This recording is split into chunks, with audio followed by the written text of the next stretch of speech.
بارش شروع ہو گئی، اور حدیث شریف میں آتا ہے کہ بارش جب ہو رہی ہو تو اس وقت جو بھی دعا کی جائے اللہ قبول فرمائے۔ تو بارش جو ہے یہ قبولیت کی، دعا کی قبولیت کی ایک جو ہے موقع ہے۔ اللہ پاک اپنے کرم سے ہم سب بیٹھے ہیں، اللہ پاک ہمارا بیٹھنا قبول فرمائے۔ نحمدہ ونصلی علی رسولہ الکریم، اما بعد، اعوذ باللہ من الشیطان الرجیم، بسم اللہ الرحمن الرحیم۔ فمن زحزح عن النار وادخل الجنۃ فقد فاز وما الحیاۃ الدنیا الا متاع الغرور۔ وقال اللہ تبارک وتعالی فی مقام آخر، من یصرف عنہ یومئذ فقد رحمہ وذلک الفوز المبین۔ وقال اللہ تبارک وتعالی فی مقام آخر، وَكَأَيٍّ مِّن دَابَّةٍ لَا تَحْمِلُ رِزْقَهَا اللَّهُ يَرْزُقُهَا وَإِيَّاكُمْ وَهُوَ السَّمِيعُ الْعَلِيمُ۔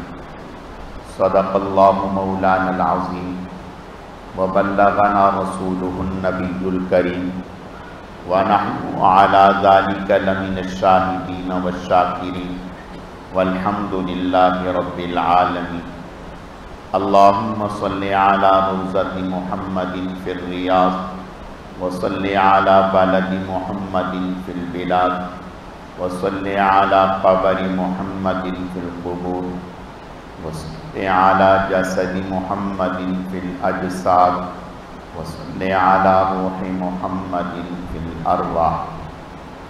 گرامی قدر معزز حاضرین، میرے واجب الاحترام بزرگوں اور عزیز نوجوان ساتھیوں، سماعت فرمانے والی میری مذہبی دینی اسلامی بہنوں بیٹیوں، اللہ رب العزت کا بے حد کرم ہے، احسان ہے کہ اللہ پاک نے ہمیں ایک مبارک مشن کے لیے اور مبارک کام کے لیے جمع فرمایا ہے۔ اللہ پاک ہم سب کا آنا، جمع ہونا، مل بیٹھنا اپنی بارگاہ میں قبول فرمائے، کمی کوتاہیوں کو معاف فرمائے۔ مغرب سے لے کر اب تک جتنے بھی مبارک اعمال ہوئے، اللہ تعالیٰ ان سب کو اپنی بارگاہ میں اعلیٰ درجے میں قبول فرمائے۔ یہ جو ہم اجتماعات رکھتے ہیں، اس کا مقصد کیا ہے؟ ذہن میں ایک بات آتی ہے کہ یہ اجتماعات کیوں رکھے جاتے ہیں، اس کا کیا فائدہ ہے؟ اصل میں کچھ وقت اللہ تعالیٰ کے گھر میں پاکیزہ ماحول میں گزر جانا یہ بہت بڑی نعمت ہے۔ میں اس کی مثال کرتا ہوں، بات آسانی سے سمجھ میں آئے گی۔ ہم بیمار ہوئے، ہاسپٹل میں گئے، تو ڈاکٹروں نے ہمیں دیکھا تو انہوں نے دیکھ کر ہمیں کہا کہ آپ کو تو ایڈمٹ کرنا پڑے گا۔ بھئی ہم کہیں کہ بھی آپ ہمیں ایڈمٹ کیوں کر رہے ہیں؟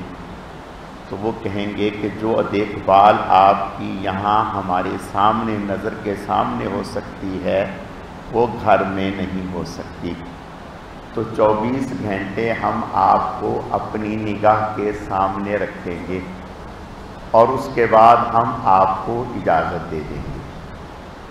تو جیسے وہاں 24 گھنٹے یا 10 گھنٹے ہم ڈاکٹروں کی نگرانی میں رہتے ہیں اور وہ ہمیں اچھے سے دیکھتے ہیں، اور ہسپتال کے ماحول میں، تو اسی طرح روحانی اعتبار سے جب ہم اللہ تعالیٰ کے گھر میں آ کر کے ٹھہرتے ہیں اور جہاں فرشتوں کا نزول ہوتا ہے، رحمت الہیہ برستی ہے، تو اللہ تعالیٰ اس مبارک موقع پر اور